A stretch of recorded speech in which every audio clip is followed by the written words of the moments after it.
Have you forgotten your Gmail password? Then in this video, I'm going to teach you how to see your Gmail password. So to see your Gmail password, you have to follow the video step by step without skipping any part of it.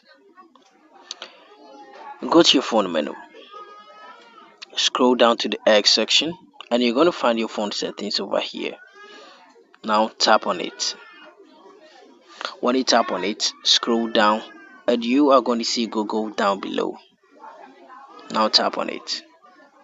After that, wait for it to load, and after loading, you are going to see password manager over here. But before you tap over here, please make sure you are on the right Gmail account that you want to find the password of it. So you have to tap over here to select the Gmail account. So you are going to see all your Gmail's account over here. So after selecting your Gmail account, you want to see the password. Tap on password manager.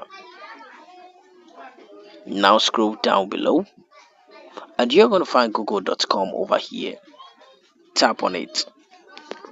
Now confirm your phone screen lock. After that, you are going to see your account password over here. I mean your Gmail account or Google account password over here with its Gmail. So every details is going to be displayed over here. So guys, thank you very much for watching this video. Don't forget to hit the subscribe button, like the video, and share this video with your friends. See you in our next video.